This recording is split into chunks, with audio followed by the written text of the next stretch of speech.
Good morning, everyone. We're about to start.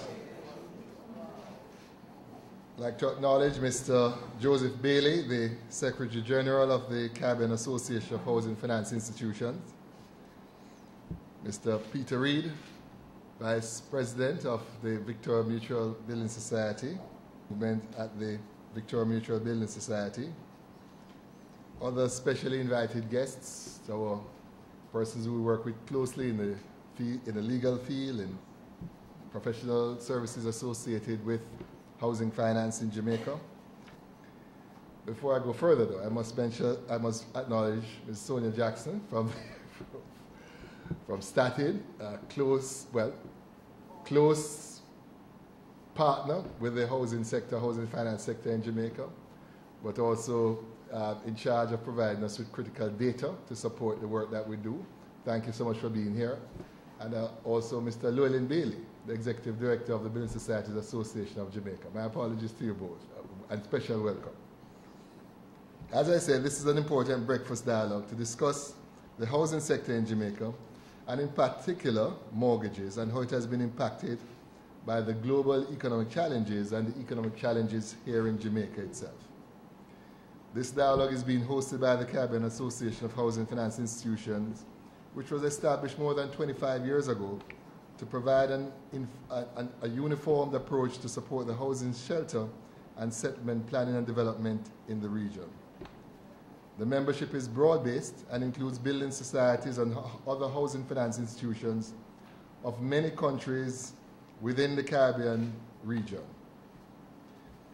The objectives of CASHFI, among other things, are to broaden public understanding about housing, shelter, and financing mortgages, train mortgage workers in various areas such as underwriting and loan processing, address the regulatory framework governing housing finance in the region, and advocate for the development of national and regional shelter policies which will enable people in the region to achieve their objectives for home ownership.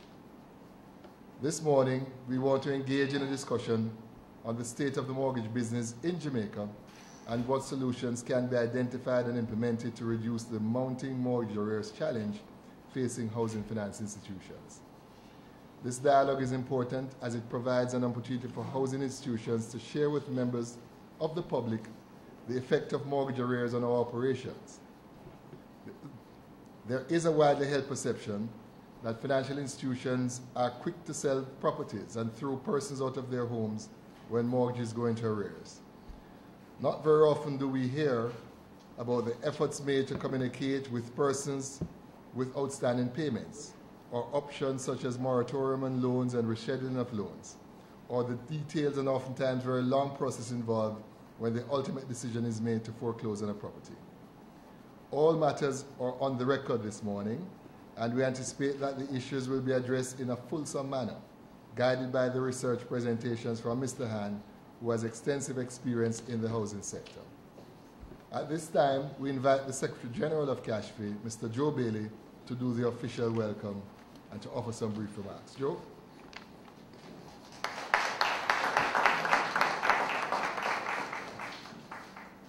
Of foreclosures and how we should really set about the management of foreclosures.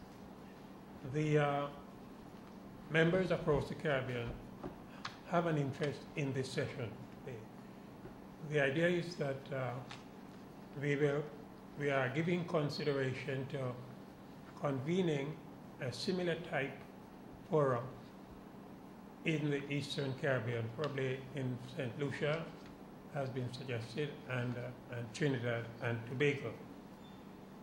The association pays great attention to how we may affect direct policy direction in terms of housing finance. I don't know the extent to which we are being successful, but nonetheless, we are putting out the message.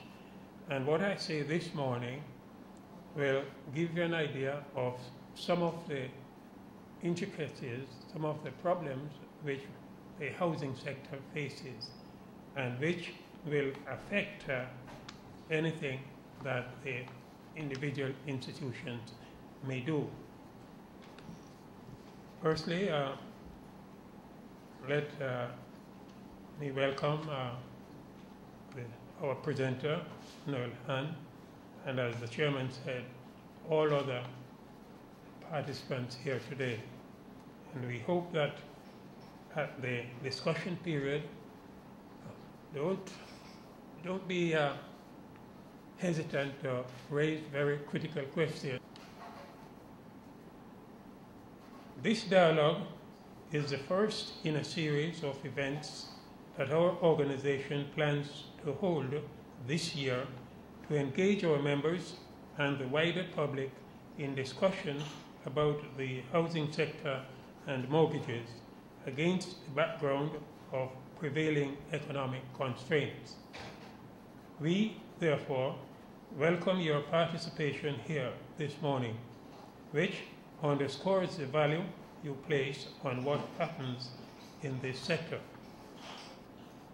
Last week, CASHFI issued its first quarterly newsletter for 2012 to our members, highlighting economic and housing issues throughout Jamaica and the wider Caribbean. We invite persons attending this breakfast who are not on our mailing list to sign up for this newsletter before you leave the Terra Nova. This morning, we welcome the opportunity to provide a context in which Mr. Han can inform us about mortgage arrears and non-performing loans and set the framework for our dialogue about the mortgage situation in Jamaica. We know that we are facing challenges, hence the need to highlight the issues, discuss them, and take the opportunity to identify affordable solutions. We are all aware that over the past few years, the housing sector has been facing serious challenges around the world and in our own country. The housing indicators inform us that the global economic crisis, which emerged in 2008, is still having a negative impact on world economies. And as the financial crisis continues to spike unemployment worldwide, it also impacts housing finance. As recent as last week, prior to the UK Prime Minister David Cameron's glittering state visit to the United States, the United Kingdom reported that close to 2.6 million people were unemployed, and the unemployment rate peaked to its highest level in 17 years. Here in Jamaica, we are facing a similar dilemma with increased unemployment, and the most recent data from Statin indicates that last year unemployment in Jamaica increased, moving from 12.3% in July 2011 to 12.8% in October. Interestingly, although thousands of jobs were created between August and September last year, more people ended up joining the unemployment line instead of finding their way into any of the newly created job opportunities. And up to October last year, close to 160,000 working-age Jamaicans were without a job. Naturally, with more persons joining the unemployment line, many homeowners were unable to meet their mortgage obligations, and conversely, many persons are unable to purchase a home. Already, this has affected the industry, and in particular, building societies, which have indicated that their non-performing loan portfolio has been increasing. As a result, foreclosures, which were a rarity in Jamaica, are now becoming a problem, requiring creative management. In fact, the National Land Agency disclosed recently that there were 212 foreclosures last year, up from 8 in 2010, just indicating the enormity of the problem. While the situation may seem dismal, there is still hope. Therefore, the sector must become more vigilant. The sector must conduct the appropriate checks and balances when writing mortgages. And most of all, we should seek out new opportunities to identify solutions to the challenges faced. On a very positive note, unemployment in the US is decreasing as the private sector in that country continues to create additional jobs. Since the last quarter of 2011, it appears that this trend is likely to deepen with favorable results for Caribbean economies, which depend to a large extent on the buoyant remittance flows from the major source country. As we discuss these pressing issues today, guided by Noel Hand's presentation, I do hope that we will leave with some practical solutions that could improve our overall investment sector. Thank you very much.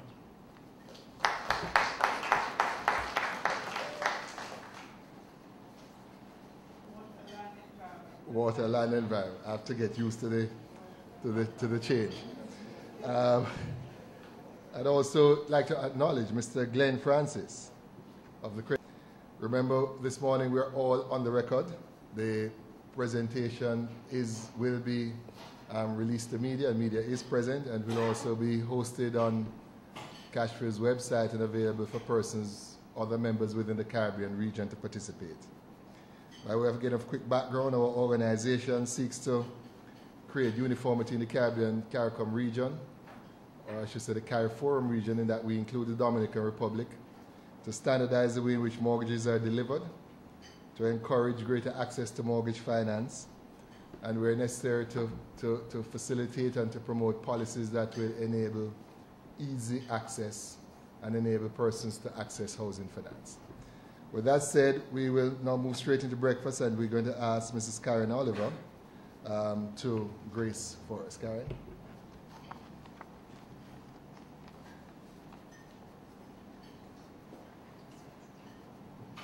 Let us pray.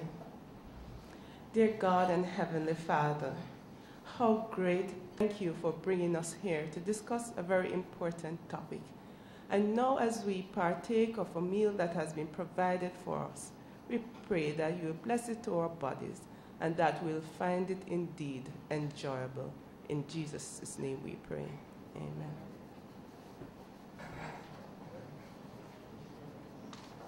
Thank you. Breakfast will now be served, after which we will continue. And we're going to do a very short breakfast, so eat fast. Thank you very much.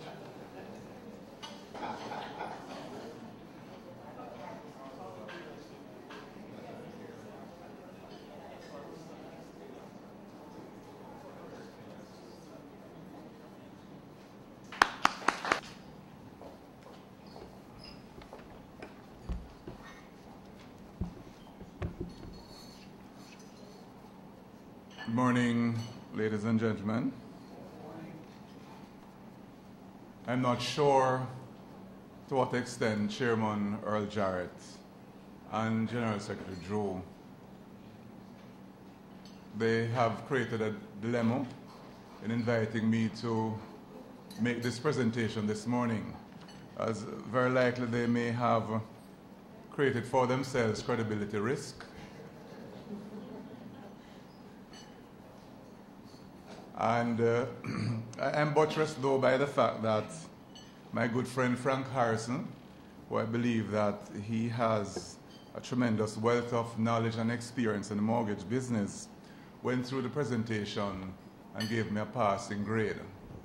So I am comfortable that I can stand and say a couple of things this morning to this august body.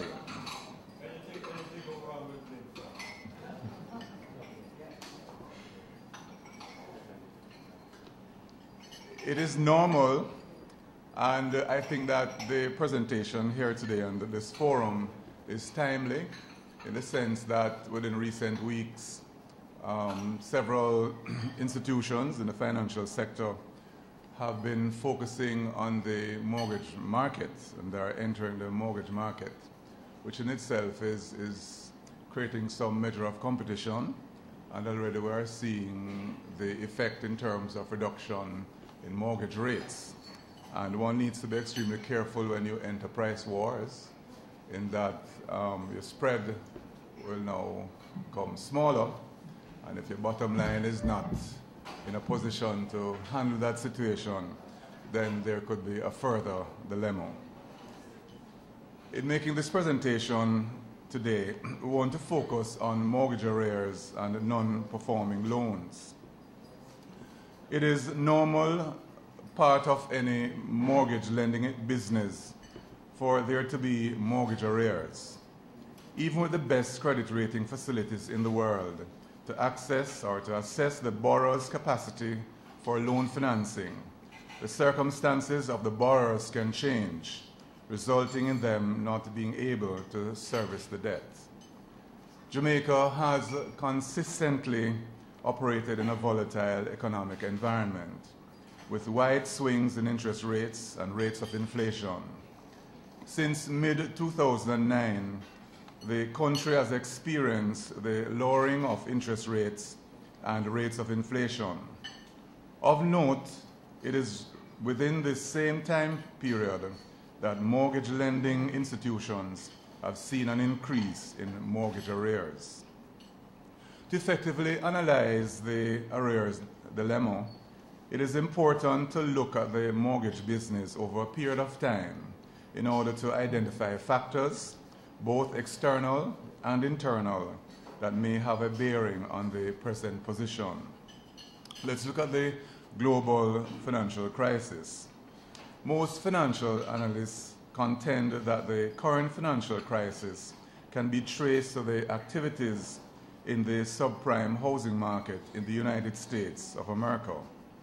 In other words, the sale and resale of loans that could not be paid by mortgagors widened to impact the loan portfolios of banks and triggered a global economic recession, which is now affecting everyone.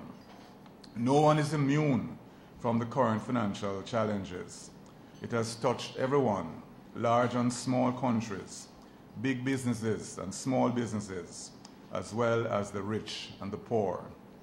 In October 2008, the Bank of England said that the world's financial firms had now lost 1.8 trillion pounds, that is equivalent to 2.8 trillion US dollars, as a result of the continuing credit crisis.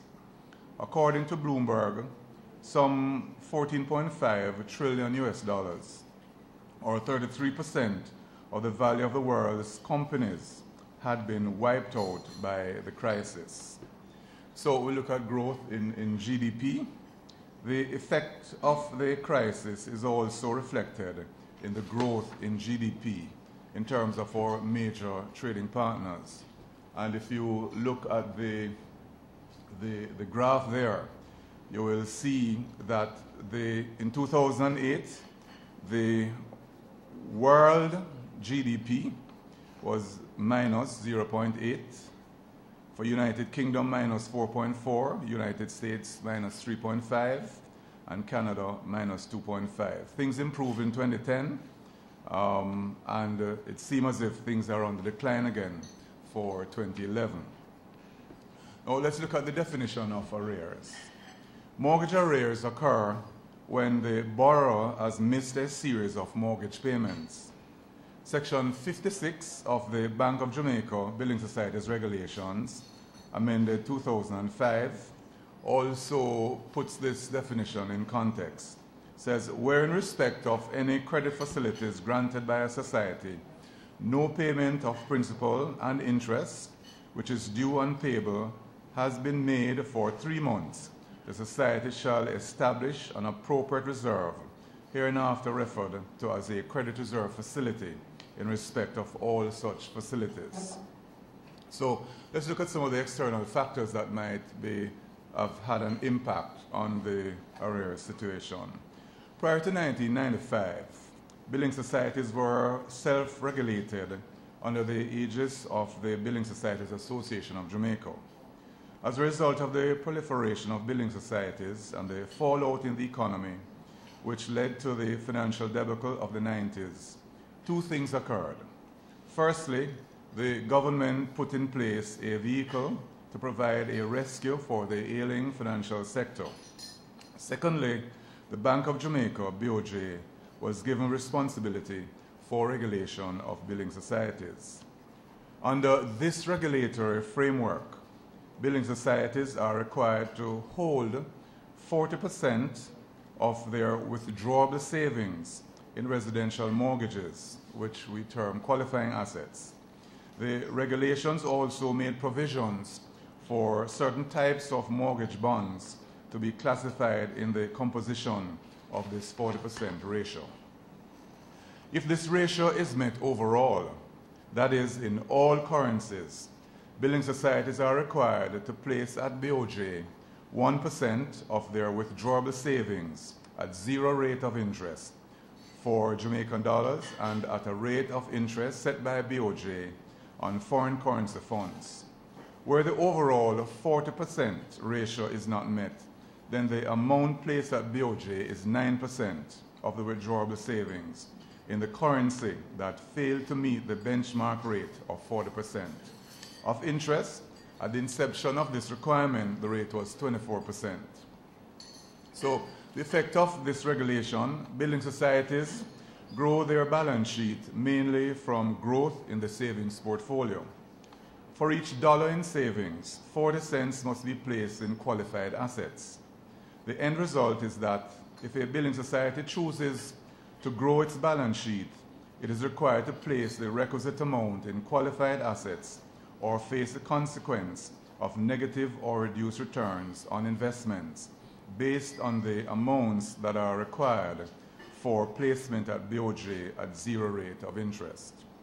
This means that any building society that fails to satisfy the 40% qualifying assets ratio earns no revenue on 9 cents out of every dollar in its savings portfolio, and therefore must generate enough revenue from the remaining 91 cents in order to meet its interest expenses to its savers and business overheads with sufficient surplus to back its savings liability.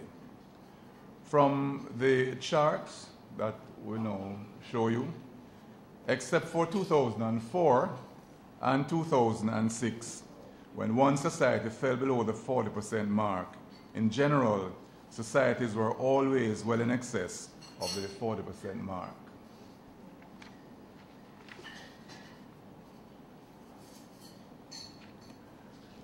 The economy. Since the early 1990s, and except for the last 18 months, interest rates have been very volatile. The rate of inflation ran double digits for most of the period, and the Jamaican dollar depreciated against its US dollar counterpart, leveling off at US dollar 1 to J dollar 86.2, currently it's going back up to 87. Moving from US dollar 1 to J dollar 22.20 in 1992. The graph also shows the average mortgage rates over the period 2004 to 2010 compared with average treasury bills and repo rates. Can you switch to the next graph? No, sorry. Okay, go back. Okay, this here shows you the average mortgage rate, which has remained, well, in 2004 was 14, close to 15, and by 2010 it came down to a little above 12.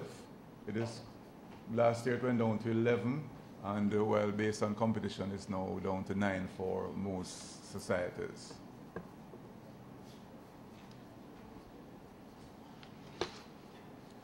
The rate of unemployment, which declined to 10% in 2007, increased to 12.9% of employable persons in 2010.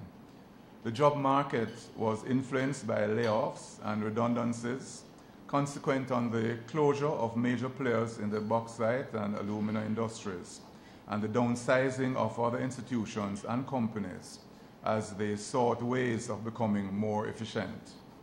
Jamaica has been strongly impacted by the global economic slowdown.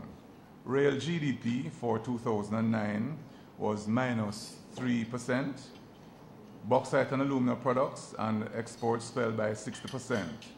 And the graph shows Jamaica's growth in GDP compared to other Caribbean territories.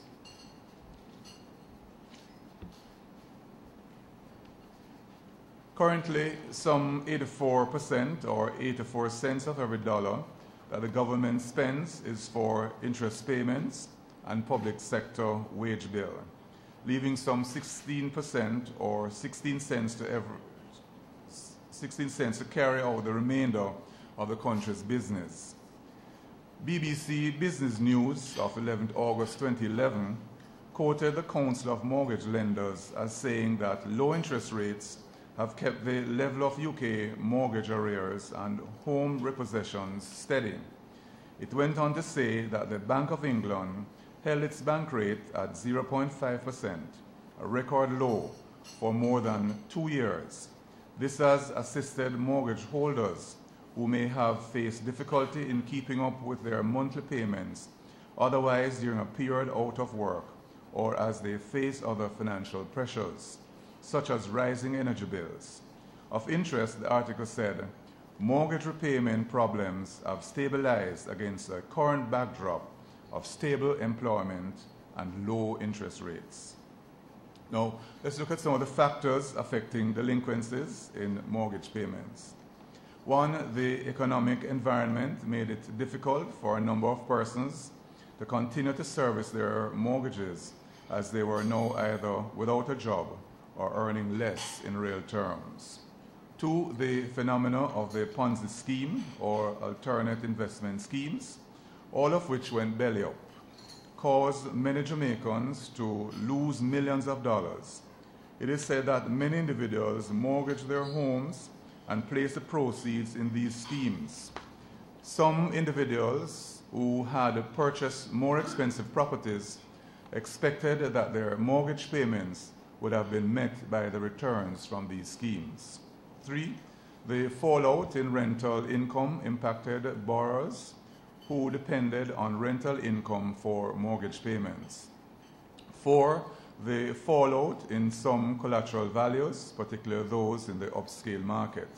And five, in addition, some borrowers would have been affected by the decline in the economies of Jamaica's major trading partners, particularly in North America and the UK, triggered by the subprime mortgage crisis in 2008, which resulted in the decline in remittances from the Jamaican diaspora during this period. As we look at the internal factors, one area is the credit committees. Most, if not all, societies have credit committees of the board. These committees usually review, analyze, and approve large loans based on the terms of the respective credit policies. In some instances, all loans are reviewed and approved by the credit committee. The questions that we could ask ourselves: one, did the committees carry out rigorous assessment of credit files before approval? Two, did management carry out inspection of properties, especially where the loan applied for was above a certain level? Three, to what extent, if any, was there any conflict of interest in the granting of loans, or were all transparent? 4, was there collaboration between a realtor and borrower or seller regarding the valuation? 5, would lenders have fared better if they had the benefit of an effective credit bureau? And of interest, we know that within the past week or two, license was granted to a credit bureau for operation here, and there are other licenses, I gather, pending. The next internal factor we'll look at is the meeting regulatory requirements. Based on the qualifying assets ratio graph that we saw before, the societies did not have a problem meeting the qualifying assets ratio. So was it a case of the societies exposing themselves to unnecessary credit risk in competing for market share? Based on one of the key performance indicators, loan loss provision to total loans, it appears that a number of loans disbursed between 2007 and 2009 are now delinquent. For this presentation, the loan loss provision is the amount required by Bank of Jamaica, which includes the IFRS provision. And so you see a trend here too. Can you go back to that graph?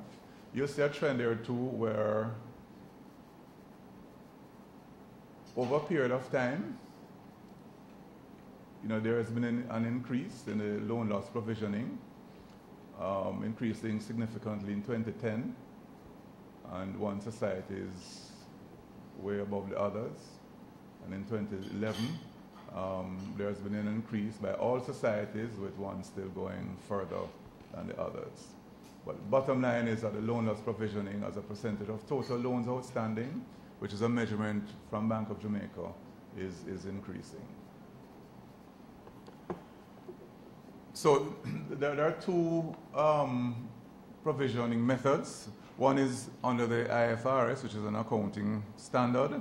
According to IAS 36, an asset is impaired if its carrying amount is greater than its recoverable amount. The standard requires that at each balance sheet date, an organization must assess whether there are any indications that assets may be impaired. An impairment loss is recognized whenever carrying amount of an asset or its cash generating unit exceeds its recoverable amount. Under the Bank of Jamaica, and because I'm quoting the act here, I have to take off my glasses. Under the Bank of Jamaica, it says, where in respect of any credit facility granted by a society, no payment of principal or interest which is due and payable has been made for a period of 3 months, the society shall establish an appropriate reserve, hereinafter referred to as a credit facility reserve, in respect of all facilities, and interest in respect of such facilities shall not continue to be taken to the profit and loss account after the expiration of that period. In respect of any transaction prior to the 27th day of March, pursuant to which interest has been carried to the profit and loss account, after the expiration of the 3-month period, the society shall take steps either to reverse such interest credited or carried after the 3-month period, or to establish a credit facility reserve for any such unpaid interest as aforesaid. So that, again, under the regulatory regime, building societies are required to write back interest picked up on loans in arrears. This regulatory provision is maintained at the minimum 0.5% of the portfolio for residential mortgages and 1% for all other loans. The percentage for provision increases based on the classification of the loan, so that once the debt reaches 12 months in arrears, the provision is 50% of the debt, and at 24 months, 100% provisioning is required. Mortgage loans disbursed. From information garnered, the average loans disbursed by societies that supplied information, not all societies participated, moved from 2.1 million in 2004, 2.1 million in 2004, and peaked somewhere at 4.6 million in 2009. When NHD loans are factored in, it appears that there were some large loans granted between 2007 and 2010. It would be of interest to know how many of these large loans are now in default. To make the point, in an article in the Sun-Gleaner of March 11, 2012, NHD had 15,823 loan accounts, or 17.23% of total loan portfolio in arrears. In 2011 compared to 15,478 or 17.74 of total loan portfolio in arrears for 2010. The arrears value of $1 billion represents approximately 1% of total portfolio value of approximately $99 billion.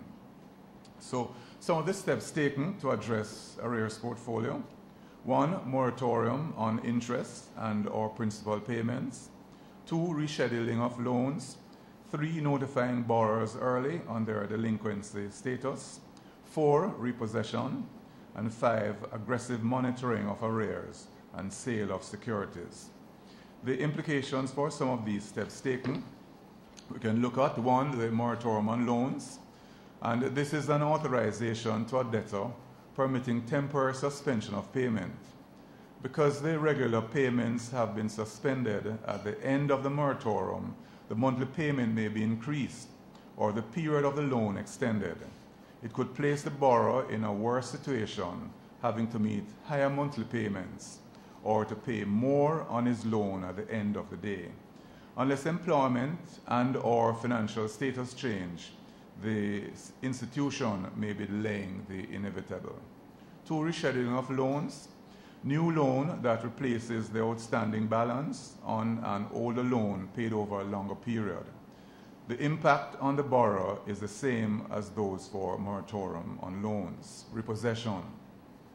Institution takes ownership of security for loan, thereby removing the loan from its portfolio, and sells it to the market within 3 years of possession.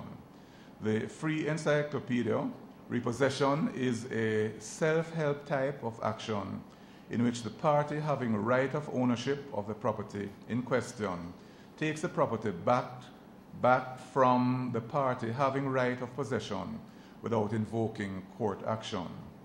In this case, the institution may be seen in a very poor light as taking away people's property. The institution can hold the property for up to 3 years before disposing of same, but must receive further approval from the Bank of Jamaica for any period exceeding 3 years. Holding properties for extended periods carries its own risks. Property management is critical, as vandalism could be a major cause for concern. One clear advantage for institutions is the ability to reduce bad debt provisioning when repossessed properties are removed from the loans portfolio. In Section 119 and 120 of the Registration of Titles Act sets out the steps to be followed before transfer of title can be made to the mortgagee where a property is repossessed. And it's a process where after 9 months, 6 months, you can make the application to the Register of Titles, and thereafter you have to substantiate this with a certificate from the auctioneer, and it goes through a process of advertising the property in the daily newspapers in Kingston over a period of time, and so on. So the process could take a year or more in order to repossess a property. So, recommendation: 1 is that there are several mortgage lending institutions in Jamaica, but no central point for garnering information on the housing industry, except for the land registry. Who knows the extent of the number of homes repossessed over the last year? And so, Statin maybe and Bank of Jamaica could collaborate in making relevant statistical information available, and that financial institutions should be going for this type of information for their own analytical purposes. In concluding, based on all the factors, it would appear that lending institutions were caught in the economic web of no growth in the economy and an increase in joblessness. This resulted in an increase in the inability of borrowers to service their loans. In addition, there appears to have been some laxity in the credit approval process. Based on the economic projections, the situation could get worse before it gets better. So I thank you very much for being patient. Thank you. stay up front here. Well, thank you, Noel, for that comprehensive presentation on the whole mortgage process, the economy, and impact and arrears. We're now going to enter into a discussion to look at ways in which we can identify solutions to the problem, identify obstacles. One of the things that have been stated in the press last year in particular was that institutions are literally throwing people out of homes without a due process. We heard from Noel this morning that that's not quite so.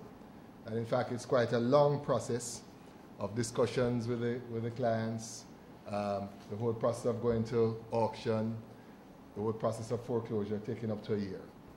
Maybe the real pain is that it takes so long. And I'd just like to start our conversations by looking at why is the process in Jamaica so long. In other parts of the world, within 30 days, you could deal with the matter and start again. It helps the economy in that it brings new players into the game. We have in Jamaica a situation where before you can sell the property, you have to have that valuation in place. You go to auction, your reserve is set by virtue of the for sale value. Even though you and I know the properties are not even selling at the for sale value, is there a way in which we can sell below the for sale value to drive the process a lot quicker? How can we reduce that foreclosure time? What do we say to the government? And while we consider that, what's the role of the state in helping persons who are in distress? Should the National Housing Trust play a greater role, not just in putting people into homes for the first time, but also to help to keep people in the homes? Should the NHT and the state provide support for people during that critical time while ensuring that the financial institution remains stable, strong, and protect depositors? Is our regulator moving in the right direction? The demand for ever increasing provisions and forces organizations to take pretty tough action. And I can understand the need of the regulator in terms of strengthening capital. But during the crisis, is there a way out? We're going to put these questions to the team this morning. I'll just start with my friend Norman Minot to talk about that whole process of disposing of the asset. Why can't we sell rapidly below for sale value? What can we do to speed up the process so that people can get themselves restored and get the economy going again? Norman. Do we have a floater? Microphone? No? Well, you can do it if we can hear you. Well, until we get a microphone, you want to call? Okay. Mr. Chairman, very interesting one here. I think there are a number of constraints that mortgage lenders, a number of factors rather, leading to the constraints that the mortgage lenders face. The first one that springs to mind, I think, has to do with the question of the valuation. We say that the sale at public auction is usually based on a reserve price set in accordance with the forced sale value. In my experience, I've seen some lenders who in fact don't use the forced sale value, but use the market value that the valuators come up with. So the first thing is, I think some lenders need to think more carefully and be more aggressive and more willing to use the for sale value. Frankly, I think a lot of the problem, valuators in this room. No. But I think a lot of the problem rests with the valuators. I have seen, first of all, there is such a wide fluctuation in valuations that I've seen one property valued by 3 different valuations, and there was a 60% spread in the value. In my opinion, I have come to the conclusion that a lot of them really have no idea what the property is worth. I can't help feeling also that because you get paid for the valuation in accordance with the value of things that it drives the value. that may have something to do with the sort of figure that we see coming up in the valuations. But whatever the reason is, Mr. Chairman, the bottom line is this. You, as the lender, if you try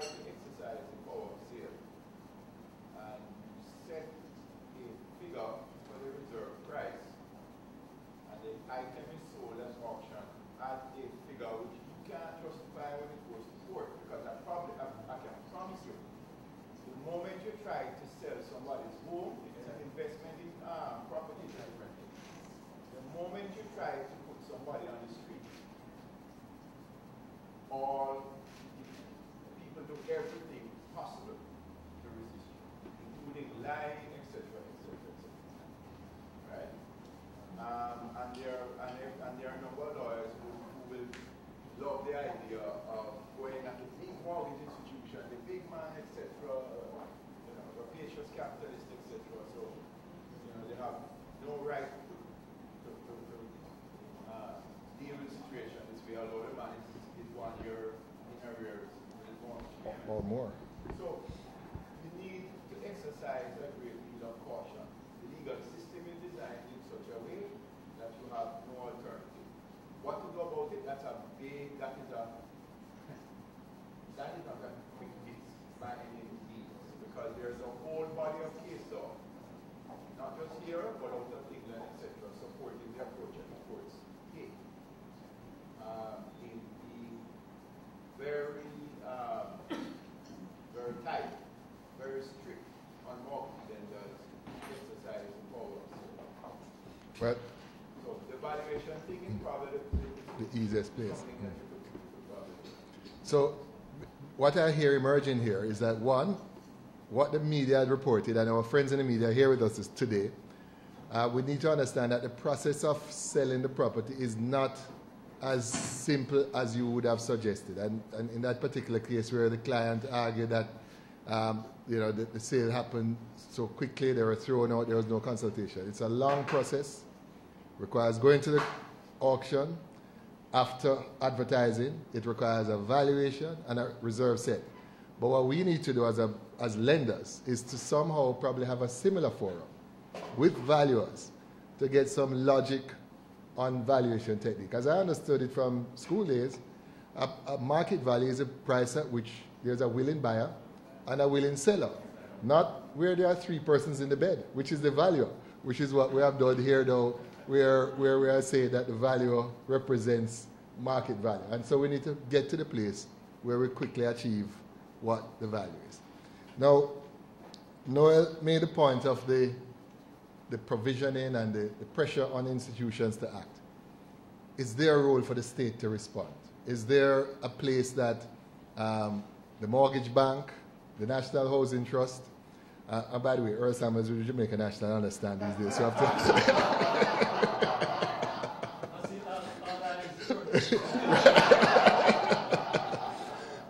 but he has knowledge, so we'll still press him. The National Housing Trust, Noel, you can jump in here too. How can the state play a role, not just in providing new entrants to the game, but in keeping people into the game? Patrick, Jennifer, which one are you going to start off with that one?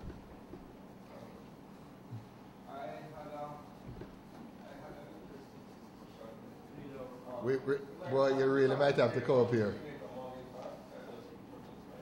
Patrick, you want to come up because...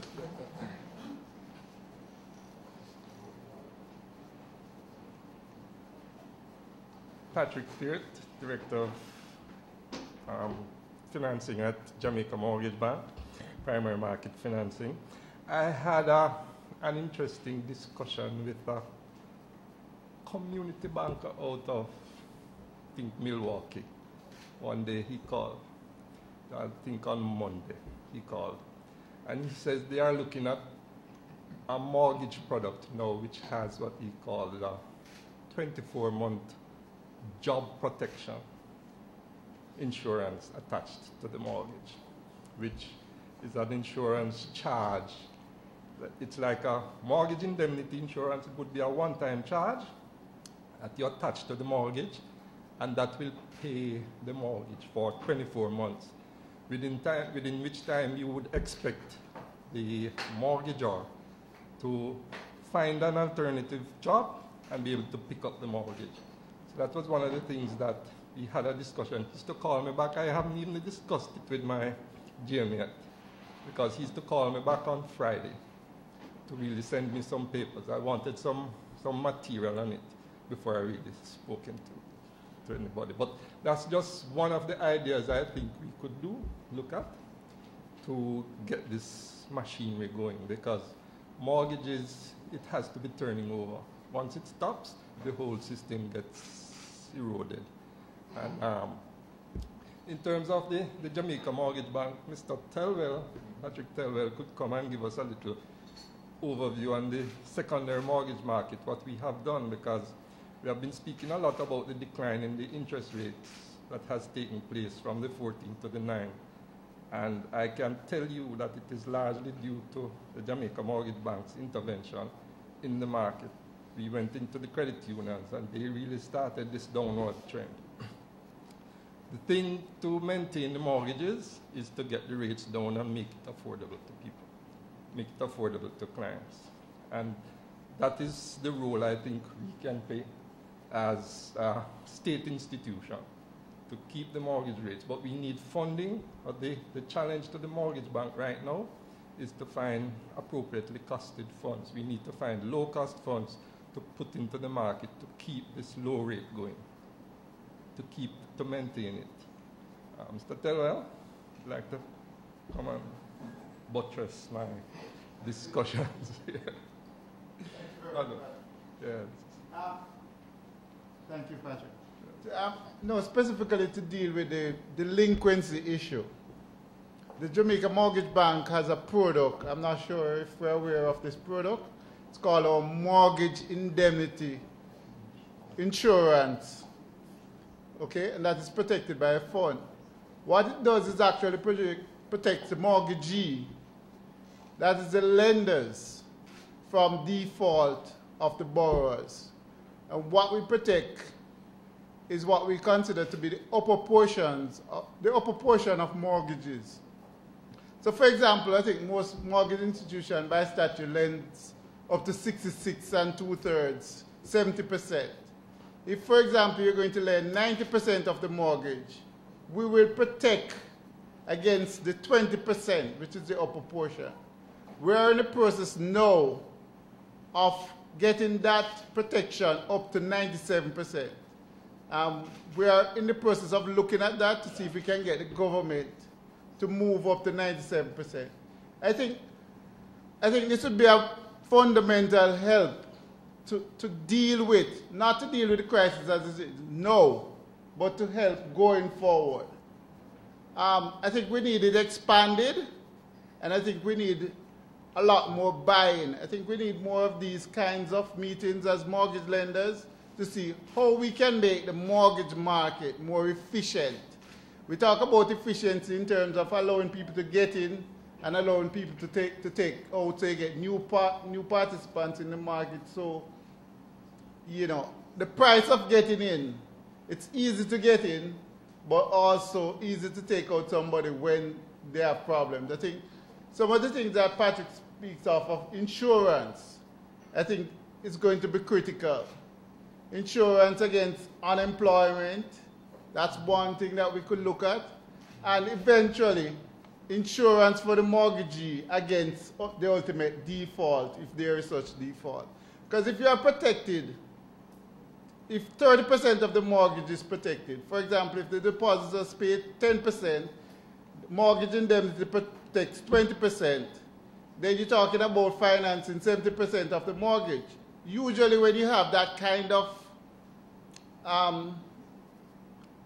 loan to value ratio, the mortgage institution would not be exposed, you know. So that is how I am looking at it.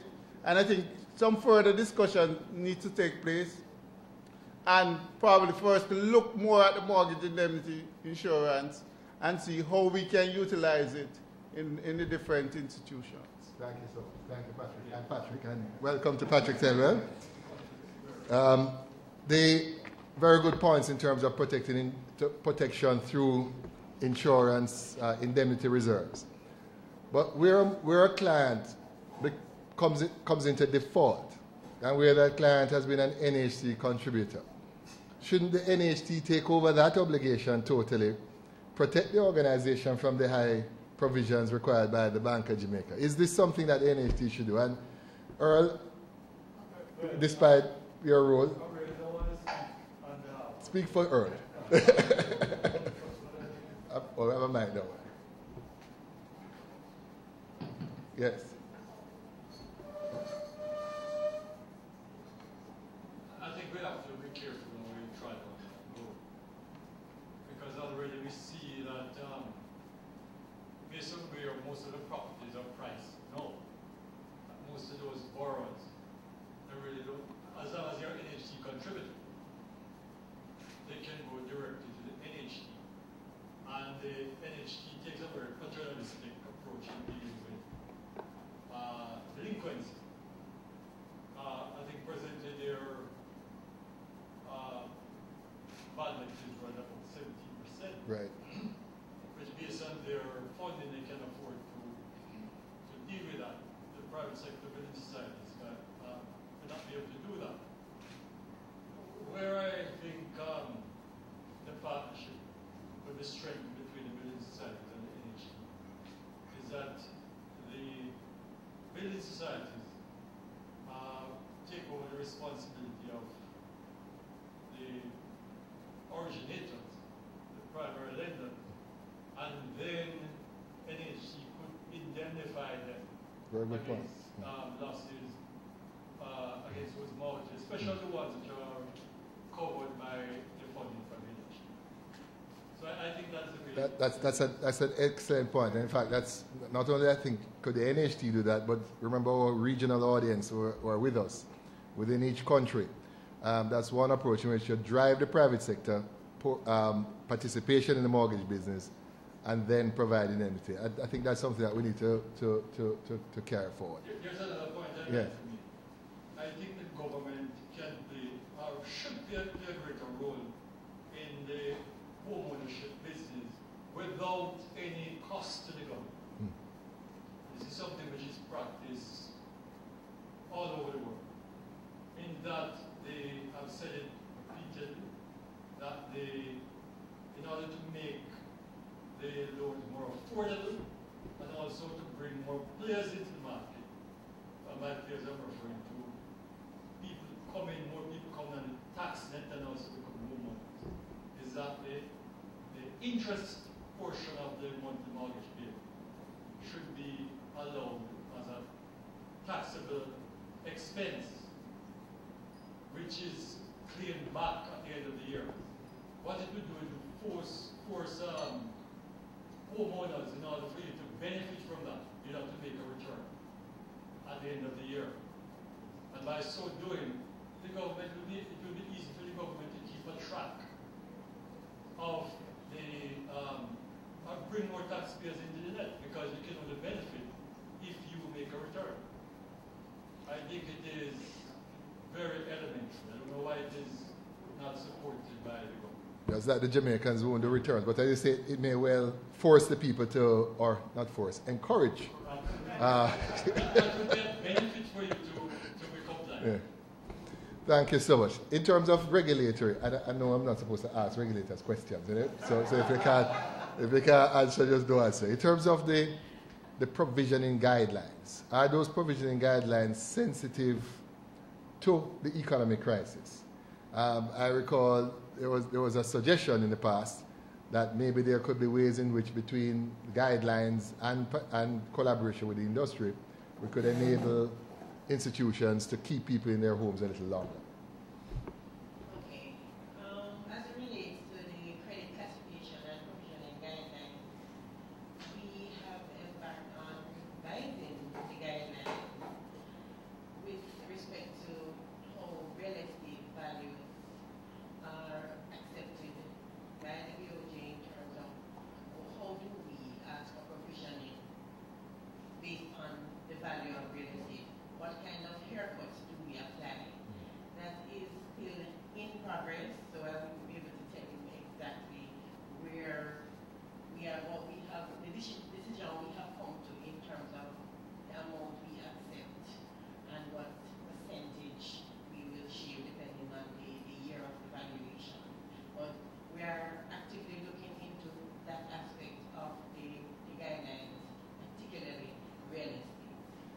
That's good news to me. I mean, who thought the BOJ was inflexible? That is excellent news, and we look forward to hearing that. Frank Harrison. Frank was a former executive at Victoria. Frank. There's one area in which I think the regulators could assist.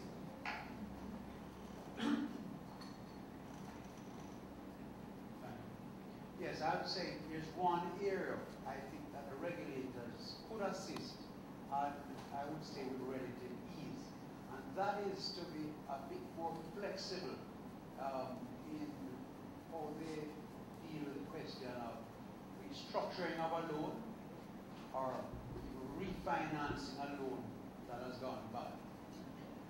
I don't know what is the present situation, but I knew that they were pretty harsh on that. 1 year after the loan is restructured, yeah. Right. Restructuring, they were not open to, refinance. The view was that after you restructure, it has to stay good for 1 year. Is the year too hard?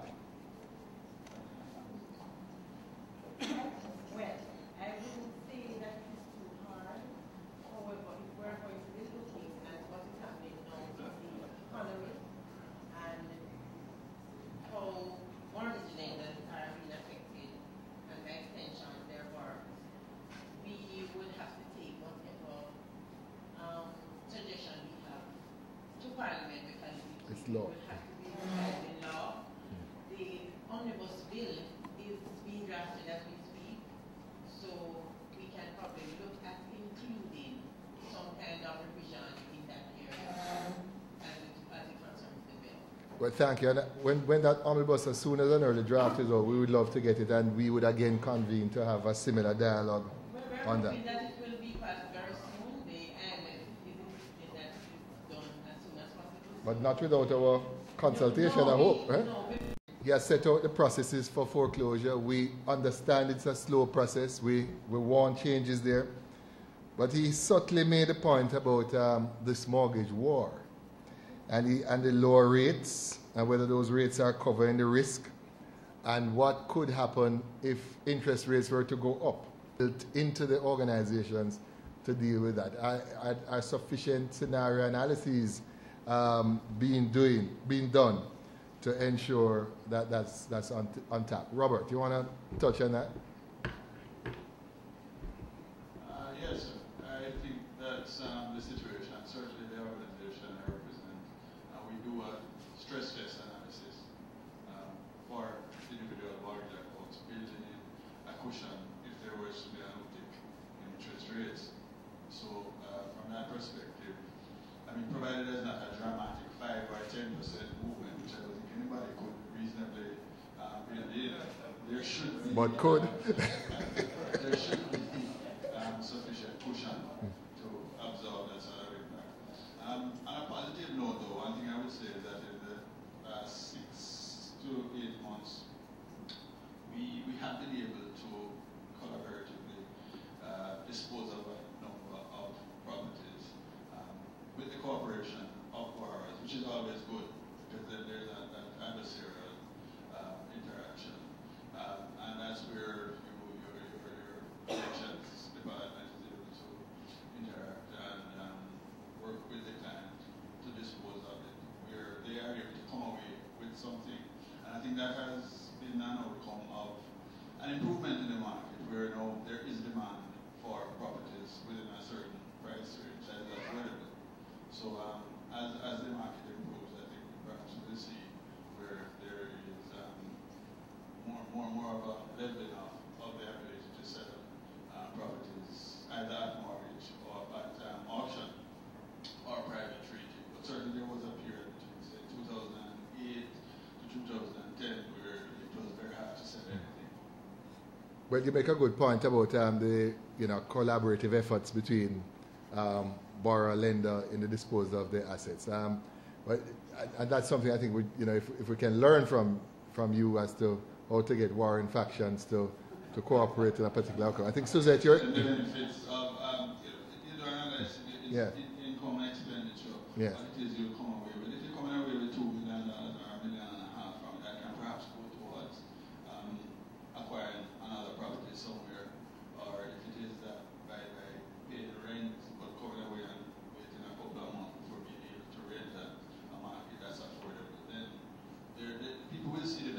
Yes. In many cases, not in all cases, but there are people who just will not give up and they want to retain that property irrespective of the fact that they have paid for 2 years. Well, Suzette, is that your experience as well, Tess? Yes, that's what we give the customer an opportunity all the time. So if we're going to reduce the price, we advise them. So we're in discussion with them each time. In every stage of our action, they are aware of it. And that makes them more comfortable. So if we sell at a particular figure, they are aware of it. And what we do too, we assist them by, we have a very generous offer if you are over 365 days in arrears. We will give them a percentage of their principal, which has been very successful with us. Then also a collaborative effort in our sales and our clients. Okay. Lou? And then Earl? I think the downside of that, customers becoming aware that after 365 days, you will take a haircut on the principal. Just wait. Is that there is no incentive after going into arrears and realizing that you can't. Just wait it out. Just wait until you get it. So we have to manage that. Okay. Lou?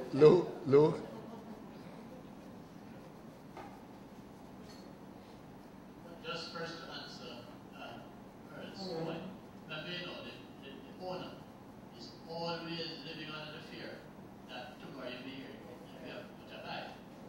So they will not wait to get that, to take that here, right? Okay. But the point I was going to make about why it is that mortgage indemnity insurance is not helping us at this time. Mortgage indemnity insurance helps you when you sell. But the point is, we have an element of list of property we can't sell. And what happens is that you're collecting any rent from the owners, even a reduced rent. You say if your mortgage was $50,000, you're spending. You're getting nothing. The only advantage of keeping the owner in the property is that you won't be vandalized. So that's why they stayed it. Now, I know that not too long ago, and I think it was when Earl was at the housing trust, there was something about when you're buying and you can't afford a certain price house, then there could be some equity participation.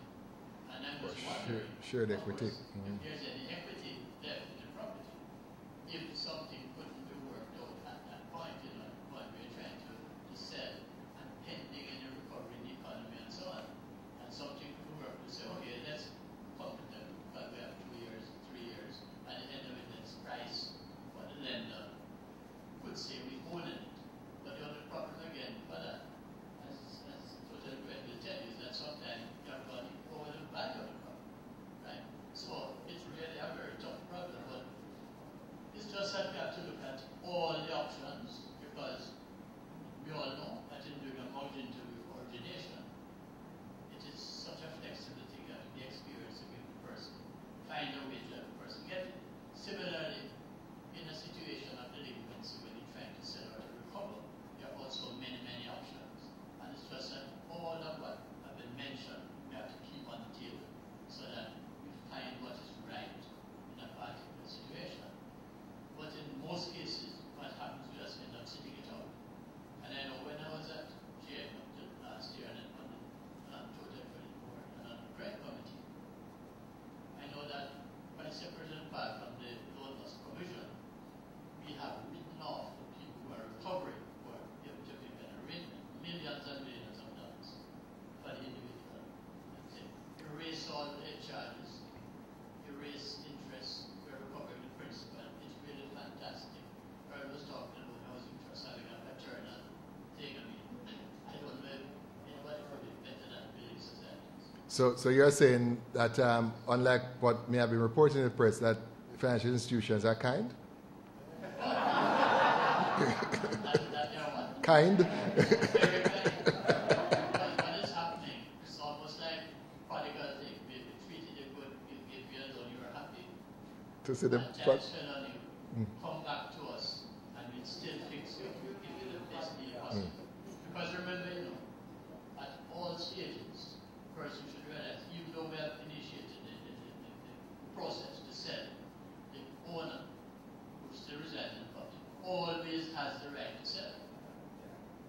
doesn't stop that person's right to sell. You can continue up to the day we sign a contract.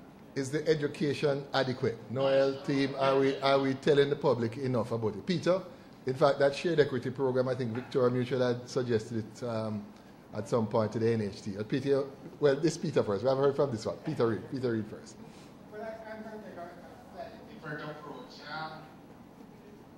Somebody spoke about the emotion of home ownership and, how emotive people become about that asset. And we're not necessarily that emotive about other assets that we own, like stocks, motor cars, jewelry, the cash for gold trade, that sort of thing. And the idea behind it is that, when somebody has positive equity in property and they're running into problems, we need to be able to educate them and tell them about the financial security they'll enjoy if they realize that equity now, rather than wait until the equity is diminished and then they sell.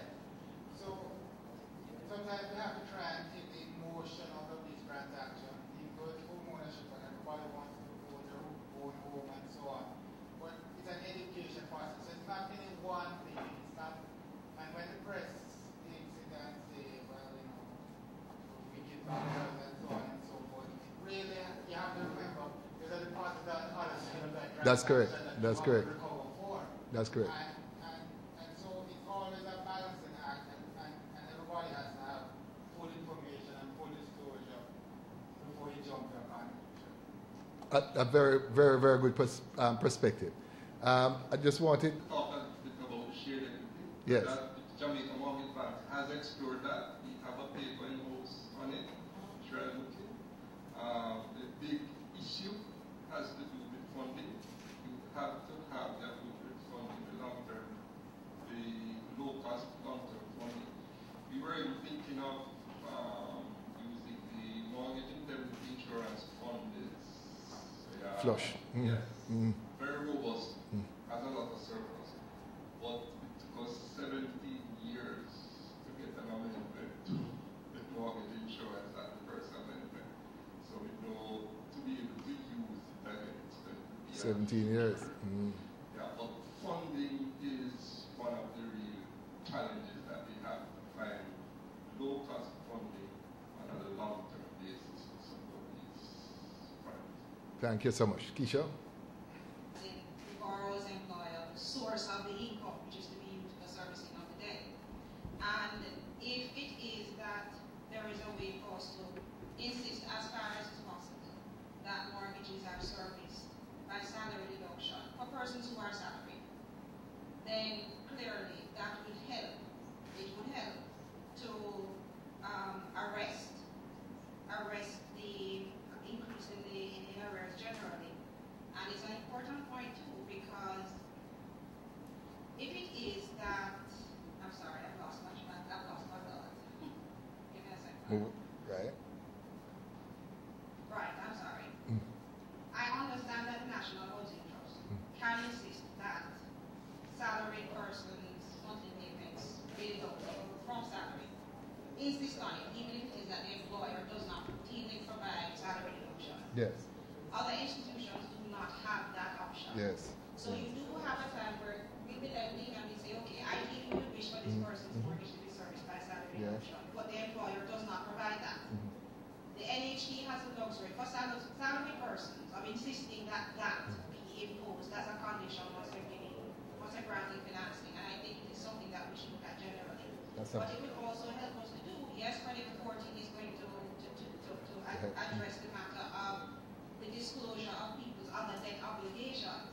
But if it is that your long-term liabilities ought to be serviced through salary deduction, it means that upfront every lender knows what your commitments are ahead of committing financing to you. Well, I like the point of utilizing the NHT with those salary deduction. I think if the NHT in its thinking could exercise that power to ensure the deductions for all of us, I think that would be a great outcome. I think that's something that we need to follow up with from this meeting in terms of the reporting to the NHT. Norman, thank you so much, Keisha. So on the matter of the shared equity, if I can just point out quickly, I would suggest to building societies in particular, the building society lenders, check out the legal provisions carefully before you go down that route. Perhaps I shouldn't say much more about that. Suffice it to say that I don't think you're going to find it so simple as you think it is. All right, noted. We'll talk to you off the air. Products to create effective demand. I mean, beyond 9.4, what else? Anyone? Earl? Samuel? Patrick Thelwell? Yes. Yes. We're looking at what is called multi-generational model. You mean? In that we extend the amortization period. Into the children? Into the children. It's pretty difficult. It's not as easy as to commit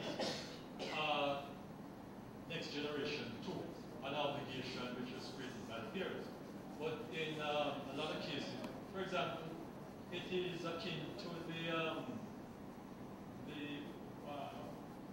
there's a new product which has taken out very well, which is reverse mortgage. Oh, It is akin to reverse mortgage because what you're in fact doing is allowing the homeowner forced retirement enjoyment of the property. Post-mortem. And we have had a few cases like that. I know people a lot of lenders are reluctant to lend someone who is age 60, age 65 and so on because there is some challenge with the life insurance after age 70. But I think we have to become very creative. Thank you so much. Patrick? And then we're going to wrap it. 97%. That would require a person to find 3% as the down payment. We know that the big challenge for home ownership in Jamaica really is the down payment and the closing costs. So we are presently looking at requesting, asking the Parliament to amend the legislation to allow institutions to lend up to 97%. The maintenance of the mortgage is the suggestion that we spoke about. We could get a 24-month buttressing in terms of a mortgage protection insurance. Hopefully, those two things will bring a lot more people into the demand pool and maintain it over the while. Long term. Dr. Carol Archer came in and we didn't recognize her from University of Technology, professor, and also now the National Housing Agency. Eh? No, I'm still at you. Okay. Morning, everyone. Morning. I've been listening keenly. Suggestions are, very innovative. But my concern has to do with the level of empirical research that we would undertake to inform policies as it relates to the housing and I mentioned mortgage. A very. And I would implore you to give some consideration, and I'm speaking now from UTech academic institutions in research. What this would require is the rigorous collection of data, which would imply sharing of information across the sector, government, private sector, which is currently not happening. We really need to give consideration to this because we can't recommend to our decision makers to implement policies because we feel like all right, that's got you. happening. We really need to do empirical research, and we really need to look to the institution, the research institution, and if we're not satisfied with the ones currently existing, we create one that can provide such information. Thank you. It's something that is part of the UN that I'm very familiar with, and I encourage that we move in that direction. Carol, it takes us to exactly where Noel started, data. Yes. And could I ask yourself and Sonia to have a sit down and come up with at least a data collection form, because I'm certain the CASHFI and the BSA would be happy to work in collaboration to ensure that we have that data, so it's not on a gut basis, but on empirical, hard evidence basis. The final. Yes, Howard Johnson, President, lead me to several, just a few comments. Remember. Yes. collaboration update is very important. We have initiated the dialogue with NLA to collect information because we have seen where the NLA is producing data that is not accurate based on what we as realtors know of, which is the sale price, right? And earlier Norman had mentioned the fact that valuations are coming in and they're being 60% apart. And up to 60%. I've had lenders calling out to the association, what can we do? The fact of the matter is that we cannot regulate persons outside of our association. And although persons are licensed by the real estate board, they are practicing, without any code of ethics. They're just arbitrarily just working. And we have found that a lot of lenders, their panels of valuers is outdated. We have persons on the valuation roll, persons who have died, and amateur persons leaving out of intake, operating under those names, and they're getting the signatures and producing to you. And at the end of the day, when you're trying to go through the foreclosure process, that's when you realize that you were misinformed at the beginning, because the data was not readily available.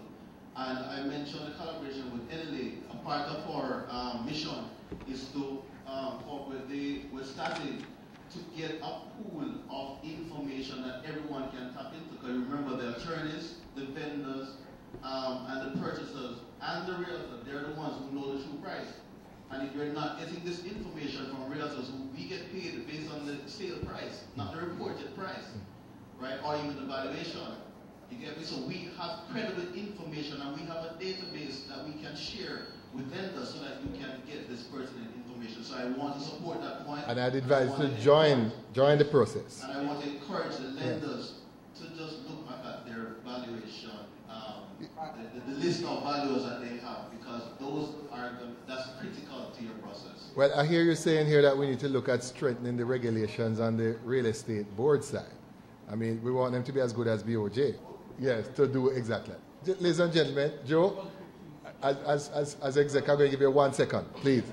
One. About the true price, true value of the Yeah.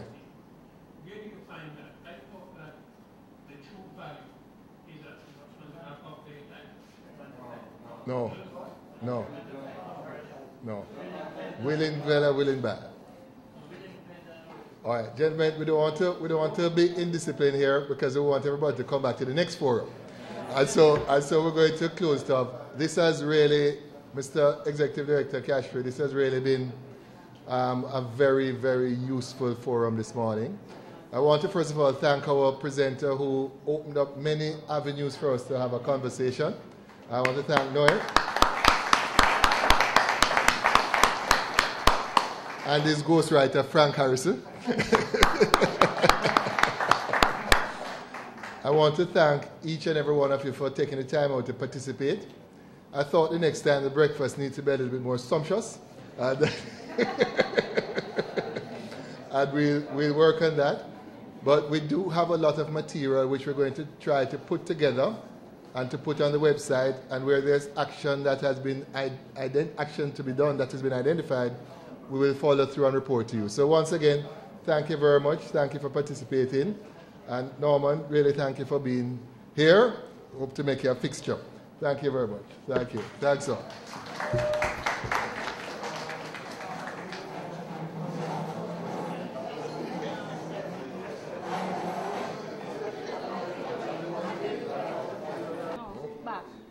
Back, sir? Yeah, always that seems to have it lead one way. Go ahead now.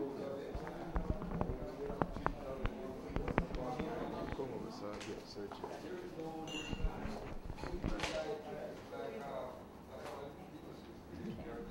Jared, can you give us an overview of this breakfast seminar? What was the focus this morning?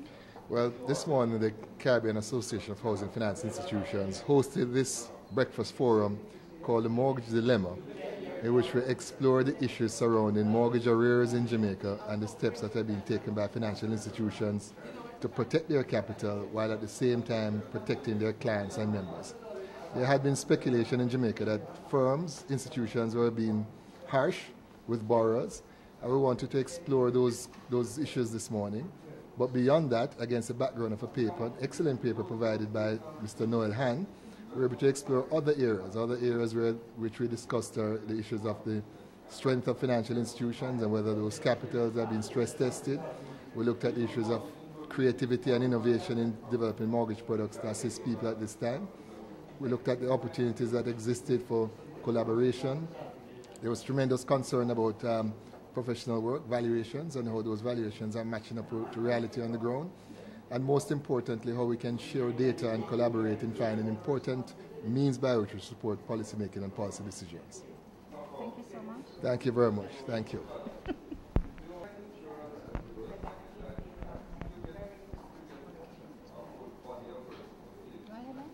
Mr. Bailey, can you explain why is CASHFI having this breakfast seminar at this time?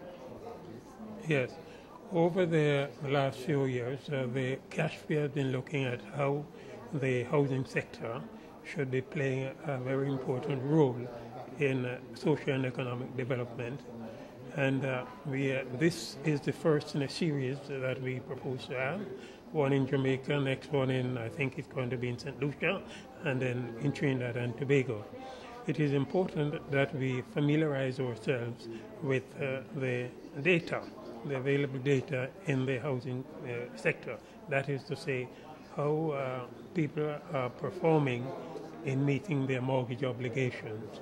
We know, for example, there is great difficulty among many households who have have little or no discretionary income, and therefore they run into arrears in their mortgage liabilities. We feel that if we know what is taking place, then we are able to, or more equipped to make policy prescriptions as to how to assist households in owning their own home. Can you speak a little to Mr. Hans' study? The study is essentially a Jamaican study, but its findings are going to be made available to the rest of the CASHFI members across the Caribbean. The study was done by somebody who is an expert in the area, and we have great confidence in the work that has been done. And I can assure you that there are going to be some policy prescriptions arising out of the study, and also the findings of this seminar this morning. Thank you so much. Yes, okay. Thank you very much.